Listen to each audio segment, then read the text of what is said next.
안녕하십니까. 신흥균의 국방TV 시큐리티 뉴스입니다. 자, 오늘도 우크라이나 전황 그리고 여러 가지 소식들 알려드리도록 하겠는데요. 이제 점점 이 우크라이나 전쟁이 국제전 양상으로 번져가고 있습니다. 실제 전투는 하고 있지 않지만 체코나 슬로바키아 같은 이 우크라이나 인접국들이 아주 전쟁에 깊숙이 개입하고 있고, 또 벨라루스도 역시 이 전쟁에 아주 큰 영향을 끼치는 그런 노력을 아마 푸틴이 엄청나게 압박을 했겠죠. 그렇게 해서 아주 이 군을 크게 움직여서 우크라이나 국경선 쪽으로 비상태세를 발령해서 지금 전진시키고 있는 이런 모양새로 이 국제전으로 번지면 안 되겠죠. 이런 사실이 있고, 그리고 밀리터리 마니아들로 구성된 이 오신트 소식통들이 정말 열심히 찾아가지고 현재 이 돈바스 지역에 배치되어 있는 우크라이나 군의 숫자, 부대 숫자, 그리고 러시아군의 부대 숫자, 이런 것들을 다 단대로 하나하나 해서 밝혀냈어요. 해봤더니 지금 놀랍게도 이제 돈바스 지역에서 우크라이나군의 병력이 러시아군의 병력을 넘어서 버렸습니다. 이제 러시아가 이길 가능성은 거의 없다라고 볼 수 있는데요. 그런 내용들 지금부터 아주 팩트를 동반해서 알려드리도록 하겠습니다. 자, 신흥균의 국방TV 구독, 알림, 좋아요 눌러주십시오. 자, 먼저 5월 4일 전황을 먼저 보겠는데요. 전과는 하루 동안 300명의 적을 사살했다라고 발표를 하고요. 전차는 15대 격파, 장갑 차량은 무려 95대 격파, 야포는 무려 17문, 거의 한 개 대대급을 격파를 한 거죠. 17문 격파, 대공무기 1기 격파. 오늘은 항공기가 한 대도 격추된 게 없습니다. 그 말은 러시아군이 지금 이 돈바스 전역에 이 항공기를 전혀 띄우지 못하고 있다 라는 말로도 해석할 수 있죠. 그리고 오늘부터 제가 드론 그리고 미사일 격추 이것도 알려드리도록 하겠습니다. 그동안 이 2달여 동안의 전쟁 기간 동안 드론을 우크라이나가 303대를 격추했고요. 미사일은 87발을 격추를 했는데 이게 대부분 순항미사일들이에요. 이런 것들을 오늘부터 알려드리도록 하겠습니다. 어제 제가 말씀드렸던 것처럼 어제 20여 대의 야포가 격파가 됐죠. 오늘도 17대의 야포가 격파가 됐는데 이 말은 뭐냐? 바로 미국이 제공해준 대포병 레이더가 본격적으로 가동되어서 미국의 또 M777 이 야포가 사거리가 최대 40km까지 날아가니까, 그리고 아주 정확하고 속사포죠. 그래서 이 대포병 사격, 대화력전이 제대로 이제 빛을 발하기 시작했다. 이제부터 러시아군의 포병 전력이 아주 빠르게 소멸되어 갈 것이다 라는 예상이 드는데, 그러다 보니까 제가 좀 이따 말씀드리겠지만 러시아가 다시 중포병들을 또 대거 또 들여왔어요. 그렇지만 이런 것들이 빠르게 소멸될 것 같다 라는 말씀을 드리고요. 주요 전선 상황을 보면 러시아는 지금 나토가 제공하고 있는 이런 무기 체계들이 너무나 많이 우크라이나로 들어오니까 지금 러시아에서 나토의 이 무기들이 우크라이나 영내로 들어오면 바로 타격하겠다, 이렇게 지금 공언을 하고 있죠. 그렇듯이 지금 러시아는 우크라이나의 교통 인프라 시설을 집중 공격하고 있는데, 자, 이게 러시아의 현실을 보여주는 겁니다. 만약에 이게 미국이나 지금 또 미국의 이런 군사 편제를 따라하고 있는 중국, 중국이 성능이 어떻게 될지 몰라도 편제나 장비는 갖고 있어요. 이런 나라들 같은 경우, 우리나라도 지금은 없지만 앞으로 지금 그 사업을 하고 있기 때문에 우리나라 같은 경우도 할 수 있는데, 이스라엘 당연히 되고 영국도 되고, 어떤 건가 하면은 이 조인트 스타즈 같은 이런 지상 정찰 전문 정찰기가 있으면 지상에서 움직이고 있는 적 장비들을 다 실시간 탐지할 수 있죠. 그렇게 해서 나토가 지금 기차에, 예를 들어서 20량짜리 기차에다가 전차를 20개를 싣고 지금 몇 시부터 몇 시까지 이동하고 있어 라고 조인트 스타즈가 딱 보고 그걸 포병에게 알려주면 포병 미사일 쏘겠죠. 이렇게 해야 되는데 좌표를 다 불러주는데 러시아는 이런 정찰 장비가 없어요. 그러다가 보니까 지금 또 이 러시아가 정말 황당하게도 전문 전자전기도 없어요. 전자전기 지금 우리도 가져야 된다. 이스라엘 같은 경우는 1960, 70년대부터 전자전기 가지고 전투를 했던 군대인데, 미국 당연히 전자전기 있고 독일 있고 지금 호주도 있고 이런 상황인데 지금 러시아는 전문 전자전기가 없습니다. 황당한 거 아닙니까? 이런 상황이기 때문에 러시아가 세계 랭킹 2위로 평가받았다. 이거 정말 평가가 잘못된 거죠. 진짜 이런 전자전기, 정찰기, 이게 진짜 전력인데 우리나라 이런 거 상당히 부족하죠. 미군이 다 해줬으니까. 지금부터 이제 빨리 갖춰나가야 되는데 그러다 보니까 그냥 교통 인프라를 때리는 겁니다. 모르니까. 그래서 역, 또 교량, 이런 것만 때리고 있는 것이지 실제 움직이고 있는 열차라든지 실제 움직이고 있는 트레일러라든지 이런 것들을 보지를 못하니까 못 때리는 거예요. 다리나 끊고 지금 이러고 있는 상황이다. 다리 끊으면 다시 연결하면 되니까. 그래서 참 우크라이나에게 이기지 못하는 러시아의 이 단면을 볼 수 있는 것이고요. 그리고 벨라루스 국경에 대규모 병력이 식별되고 있습니다. 벨라루스 군이 아주 이제 많은 병력을 국경 지역에 지금 들이밀고 있다. 그래서 우크라이나 군의 키우 방어 병력이 돈바스 지역으로 가지 못하게끔 잡아두는 역할을 하는데 여차하면 치고 들어가겠다라는 모습을 보여주는 것이죠. 여기에 대해서 나토도 지금 가만히 있지 않습니다. 그리고 러시아가 여기 슬로반스크 지역 그리고 리만 지역에서 연속으로 격퇴당했습니다.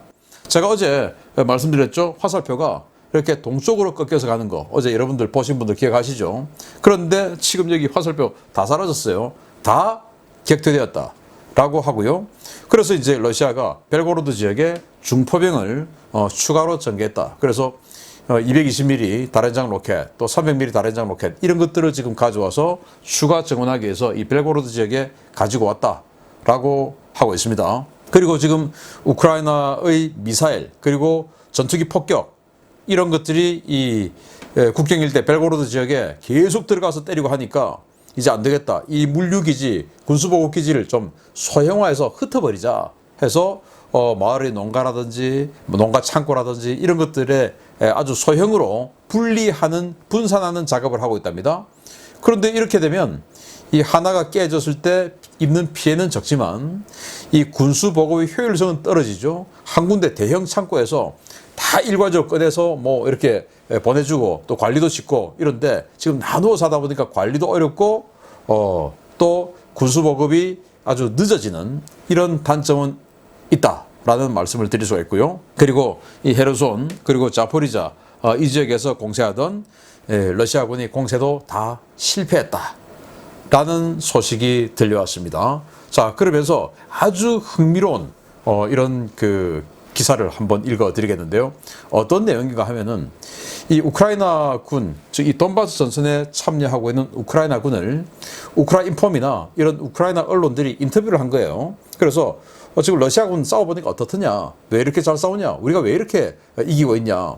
이런 것들을 이제 물어보는 것을 우크라이나 군인들이 대답한 것을 우리 한국의 밀리터리 마니아예요. 워싱턴 소식통 중에 하나인데 이분은 이 우크라이나 주한 대사관에서도 아주 신뢰성 높다, 대단하다 라고 평가하는 분인데 오로라이 공상이라는 닉네임을 가지고 있는 밀리터리 마니아 이신데 이분이 한글로 정리해서 올린 이 SNS에 올린 내용을 제가 한번 읽어 드리겠는데 이게 왜 이렇게 세계 랭킹 2위인 러시아군이 저렇게 오랫동안 이 돈바스 지역을 때려도 하나도 점령하지도 못하고 자기들만 피해가 있냐? 이게 도대체 이유가 뭐냐? 이 거짓말 하는 거 아니냐? 라는 건데, 물론 여기에 우크라이나 언론에서 우크라이나 군이 인터뷰한 것이기 때문에 과장이 좀 섞이기는 했다라는 것을 감안하고 그래도 전혀 사실 무근 가지고 이야기하진 않겠죠. 한번 들어보시고 이렇구나라는 평가를 해보시기 바랍니다. 체첸 게이, 체첸 군인들을 왜 게이라고 하는지 모르겠는데요. 체첸 게이, 그리고 돈바스 비읍 시읒, 그리고 러시아 오크 시읒 쌍시읒들은 우리의 먹이다. 2달 동안 바뀐 게 없다. 나폴레옹 시대처럼 전열을 갖추어 온다. 공격 준비 사격은 40에서 60분간 하고 그게 끝나면 일렬로 쭉 늘어서서 온다. 공군과 지상군 간의 연결이 매끄럽지 않다. 그러면 이런 놈들은 매우 간단하게 처리한다. 포격을 퍼부어서 적의 전열을 흐트러 버리면 거기서 살아남은 전차만 대전차 로켓과 대전차 포로 제거하면 된다. 그때부터는 우리의 시간이다. 박격포든 저격수든 기관총이든 투입해서 보병을 제거하면 된다. 항상 그렇게 싸워왔고 그래서 손쉬운 먹잇감이다. 2달 동안 변한 게 없답니다. 개전 초에도 그렇고 지금도 그렇고 그냥 일일로 늘어서서 막 달려온답니다. 마치 2차 대전 때 뒤에서 독전대가 빨리 돌격해 라고 뒤에서 뭐 총 들고 앞으로 보내듯이 그냥 그러고 온다는 겁니다. 그 전차 오면 전차 딱 잡아버리면은 그 다음부터는 그냥 보병들은 완전히 그냥 손쉬운 먹잇감이다. 그래서 뭐 그래도 혹시 위기감을 느낀 거 없나? 라고 또 물어보니까 이 아주 이 전차나 이런 거 없이 공격 준비 사격 없이 그냥 야간에 들이칠 때가 있는데 그때 백병전을 하는데 그래도 백병전도 완전히 그냥 허접하더라. 그리고는 지네들이 와서 다 두들겨 맞고 잡히고 또 도망가고 하더라. 훈련이 안 돼 있으니까 총검술 제대로 못하는 것이죠. 그래서 전혀 무섭지 않다라는 이야기를 했다고 하는데 물론 우크라이나 언론과 우크라이나 군인이 한 인터뷰이기 때문에 많이 걸러드려야 되겠지만 이것이 전혀 사실무근은 아니고 조금의 사실관계를 가지고 한 이야기다라고 생각한다면 러시아군이 정말 훈련 안 돼 있고 또 전술도 뭐 전혀 발전한 게 없는 이런 황당한 군대다라는 것을 우리가 느낄 수가 있습니다. 그래서 지금 러시아가 졸전을 벌이고 있는 것을 이해를 할 수가 있죠. 자, 들어갑니다. 서방 세계의 제재와 재정난으로 가동을 멈추었거나 작업 속도가 크게 둔화된 러시아 군수공장들과 달리 우크라이나는 동유럽 국가들의 지원으로 빠르게 전력을 강화하고 있습니다. 체코와 슬로바키아가 당초 약속했던 장비 수리에 더해 현대화 개조까지 제공 중이라는 소식입니다. 체코가 우크라이나 군사 장비들에 대한 수리 작업을 지난주부터 시작한 데 이어서 슬로바키아 업체들도 우크라이나 전선에서 파괴 또는 고장으로 후송된 기갑 차량들에 대한 수리와 현대화 작업을 시작했다고 자로슬라프 나드 슬로바키아 국방장관이 현지 시각 5월 3일 밝혔습니다. 그는 화요일 늦은 저녁 자신의 SNS 계정을 통해 슬로바키아 방산업체들이 우크라이나 군사 장비들을 수리하고 현대화하는 작업을 시작했다는 소식을 전하게 되어 기쁘다라며 각 업체에서는 수십 대의 장갑차들이 입고되어 수리 작업이 진행되고 있다라고 밝혔습니다. 슬로바키아는 주로 BMP 계열 장갑차와 BRDM 차륜형 장갑차 위주로 물량을 받아 수리 및 현대화 개조를 진행 중인데요. 이를 위해 슬로바키아는 특별 정부 예산을 편성하고 자국민은 물론 세계인을 대상으로 후원 계좌를 개설하고 후원금 모금 작업도 진행하고 있습니다. 슬로바키아보다 먼저 수리 서비스를 시작한 체코는 우크라이나군의 T-64와 T-72 전차에 대한 수리를 집중적으로 진행 중인데요. 체코와 슬로바키아는 수리 과정에서 자국군이 보유했던 증가장갑과 일부 부품 재고를 공급해 우크라이나군의 노후 차량들의 부분적인 현대화도 돕고 있다고 밝혔습니다. 이에 대해 우크라이나 국방부는 현지 시각 5월 4일 체코와 슬로바키아의 도움에 대해 감사를 표하며 보안상 구체적으로 밝힐 수는 없지만 이들 국가들은 T-72 전차와 BMP 계열 장갑차, 차륜형 장갑차는 물론 차륜형 자주포, 다련장 로켓 발사기 등 다양한 무기와 탄약을 대량으로 지원했다 라며 양국에 대한 각별한 감사의 메시지를 전했습니다. 동유럽 국가들의 이 같은 지원은 러시아의 집중적인 공격으로 상당수의 군수공장이 파괴된 우크라이나에게 큰 힘이 될 것으로 보이는데요. 공장 자체는 안전한 곳에 있지만 부품과 자본이 없어 사실상 개점 휴업 상태인 러시아의 상황과 다르게 전개되고 있는 우크라이나 상황. 이번 전쟁이 러시아에게 갈수록 불리하게 전개되고 있다는 사실을 극명하게 보여주고 있습니다. 자, 체코는 전차 위주로 수리를 해주고 있고 슬로바키아는 장갑차 위주로 수리를 해준답니다. 그리고 무료랍니다. 그래서 이 슬로바키아 같은 경우는 지금 세계적인 후원 계좌를 모금해서 이렇게 또 모금을 받아서 경비를 충당하기도 한다고 하네요. 참 고마운 일입니다. 자, 그래서 러시아는 전차가 부서지고 장갑차가 부서지고 하는 것을 제대로 수리를 이제 해나갈 수가 없어요. 그런데 우크라이나는 이 슬로바키아나 체코까지 가야 하는 거리상의 문제는 좀 있지만 그래도 지금 수십 대를 하고 있다고 하니까 이 수십 대가 한 개 대대 아닙니까? 이 대대가 또 뭉쳐서 여단되고 여단 뭉쳐서 군단되고 하는 거 아닙니까? 자, 이렇게 계속 회복해가는 우크라이나군 회복만 합니까? 서방에서 들어오는 엄청난 추가 보약들이 또 들어오죠. 회복제만 먹는 게 아니고 보약들까지 먹습니다. 러시아는 약도 한 개 못 먹고 계속 체력이 닳고 있습니다. 누가 이기겠습니까? 자, 그리고 정말 대단한 밀리터리 매니아들입니다. 이게 전 세계 각국의 밀리터리 매니아가 다 조사를 한 결과물인데 우크라이나군의 돈바스 지역 병력 숫자 나왔습니다. 보겠습니다. 우크라이나군의 증원 부대가 차례로 돈바스 전선에 도착하면서 이제 양측의 병력 우위가 뒤바뀌게 되었다는 소식입니다. 특정 전장에서 우크라이나군이 러시아군을 병력으로 압도하기 시작한 것은 이번 전쟁 들어 처음입니다. 지난 4월 초 주요 전력을 돈바스 전선에 집중하며 우크라이나군을 병력으로 압도했던 러시아군은 사실상 와해되었으며 더 이상 이 지역에서 전력 우위를 점하지 못하고 있다고 복수의 워싱턴 소식통이 현지 시각 5월 4일 평가했습니다. 우크라인 워데이터, 조미니 오브 웨스트, 우크라인 워맵 등 복수의 워싱턴 소식통들과 미국 전쟁연구소는 우크라이나가 세베로도네츠크와 하르키우 전역에 추가 병력을 배치하면서 이제 돈바스 전선에서의 병력 우열이 바뀌었다고 평가했습니다. 5월 4일 기준 우크라이나군은 돈바스 전선에 확인된 것만 총 19개 예단을 배치하고 있는데요. 각각의 예단은 적게는 3개, 많게는 6개의 대대를 보유하고 있습니다.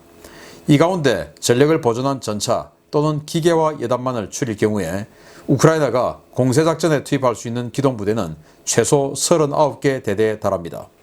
하르키우 일대에는 지난 5월 3일부터 공세에 나선 단대업 이상의 예단급 이상 부대를 제외하고도 4월 이후 전투에 휘말리지 않고 온전히 전력을 보존 중인 제72, 제92, 제93 기계화 보병 여단이 버티고 있고 이지움 세베로도네츠크 축선에는 재편성된 제17 전차 예단을 필두로 신규로 편성된 제3, 제4 전차 예단이 루한스크 축선에서는 제24 독립기계화 예단과 제30 독립기계화 예단이 도네츠크 축선에서는 제54 독립기계화 예단이 다른 현역 예단과 영토방위 예단의 예비대로 전력을 보존하고 있거나 재정비 중에 있습니다.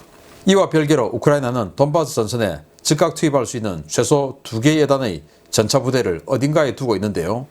각각의 예단이 보유한 전차 또는 기계화 대대 숫자를 3개로 가정할 경우에 우크라이나군이 반격에 투입할 수 있는 대대급 기동부대는 최소 45개 이상으로 추산되고 있습니다.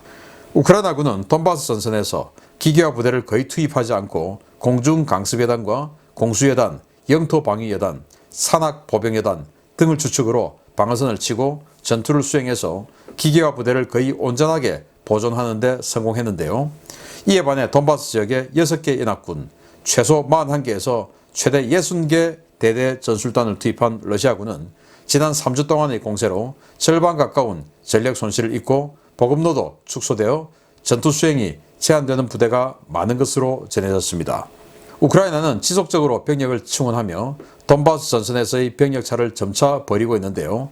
지칠 대로 지친 러시아군이 이른바 가마솥 뚜껑을 닫듯이 포위에 들어오는 우크라이나군의 공세를 막아낼 수 있을지 이제부터 펼쳐지게 될 공수교대에 기대가 커지고 있습니다. 공격군이 방어군보다 3배 정도의 병력 우위가 있어야 된다라는 것은 이거는 예전 고대 시대부터 지금까지 내려오는 이건 절대 명제죠. 그런데 공격 부대인 러시아가 방어 부대인 우크라이나보다 이제 병력이 더 적어졌습니다. 이길 수 있겠습니까? 그리고 방어 부대는 지금까지 전력을 딱 비축하고 컨디션 좋고 그런 부대들이 넘쳐나고 있는데 공격 부대인 러시아군은 지금까지 2달 이상을 노숙을 했습니다. 얼마나 힘들겠습니까? 컨디션이 제대로 되어 있겠습니까? 이길 수가 없는 상황인데 이걸 이제 도표로 정리해봤는데요. 여기 보시면 하르키우라고 해놓고 가로치고 15개 뭐 이렇게 되어 있습니다. 이건 지금 현재 방어전을 펼치지 않고 따로 예비대로 나와 있는데 그것도 기계화 부대의 대대 숫자입니다. 하르키우 인근에만 15개 기계화 대대가 지금 예비로 있는데 72 그리고 92, 93 기계화 예단이에요. 여기에 제113 영토방위 예단이 지금 방어전을 치르고 있고요. 이지움 축선에는 6개의 기계화 부대, 여기는 전차대대예요. 3, 4 전차예단이 각각 3개 대대를 보유하고 있고 여기는 지금 25 공수, 81 공중강습, 57 차량화, 그리고 15 국가방위연대, 제95 공중강습 예단 이렇게 5개 예단급 부대가 이지움을 방어하고 있습니다. 세베로도네츠크 지역에는 4개 기계화 대대, 즉 정확하게 이야기하면 3개 전차대대와 1개 기계화 대대인데요. 17 전차예단이 예비로 있고 그리고 79 공중강습예단, 111 영토방위예단, 제4 국가방위예단이 지금 이 지역에서 방어전을 펼치고 있고요. 그래서 이 세베로도네츠크와 이지움 지역에 러시아군이 22개 BTG를 동원해서 공격해 들어갔는데 이제는 완전히 역전했죠. 포파스나야 이 지역에 우크라이나군은 뭐 대단한 기계화 부대가 지금 8개 대대가 지금 막고 있는데 이 공격 부대인 러시아군은 완전히 그냥 잡병들이죠. 루안스크의 2, 4 기가회단인데 그냥 반군들입니다. 그래서 포파스나야 지금까지 때리고 있는데 한 번도 어디 점령했다 소리가 못 나오는 겁니다. 도네츠크 지역도 제54 기교회단이 지금 예비로 뛰고 있고 56 차량화회단이 막고 있는데 여기도 역시 잡병들인 100 차량화회단, 도네츠크군 반군들이죠. 그리고 이제 러시아에서 온 136 차량화회단이 있는데 여기 이제 공격에 들어갔다가 역습당해가지고 마린카 뺏기고 했던 바로 그 허접한 군대들입니다. 자, 이렇게 이제는 19개 예단이 지금 방어하고 있는 것으로 식별됐어요. 그리고 숨겨져 있는 예단들도 있겠죠. 그리고 지금 더 증원되어서 들어오고 있습니다. 왜? 나토에서 지금 무기가 다 들어오고 있으니까. 그런데 19개만 쳐도 이거 7, 8만 명 아닙니까? 한 개 예단에 3, 4천 명 쳐도 19개 같으면 7, 8만 명. 그런데 여기는 지금 41개 BTG를 투입해서 전투를 시작했고 아무리 많이 잡아도 추가로 증원돼서 들어온 거 다 봐야 60개 BTG인데 지금 보시다시피 하루에 200명, 300명, 많을 때는 500명 이런 식으로 계속 지금 3주간에 갈려 나갔죠. 그러면 지금 여기 반밖에 안 나가만 있습니다. 아무리 많이 잡아도 여기는 아무리 많이 잡아도 5만 명이 넘지 않고 여기는 7, 8만 명이 되니 이게 누가 이기겠습니까? 그리고 컨디션 더 좋죠. 이런 상황이니까 빨리 푸틴 대통령이 결심해 주기 바랍니다. 여러분들께 계속 알려드리겠습니다. 마치겠습니다. 감사합니다.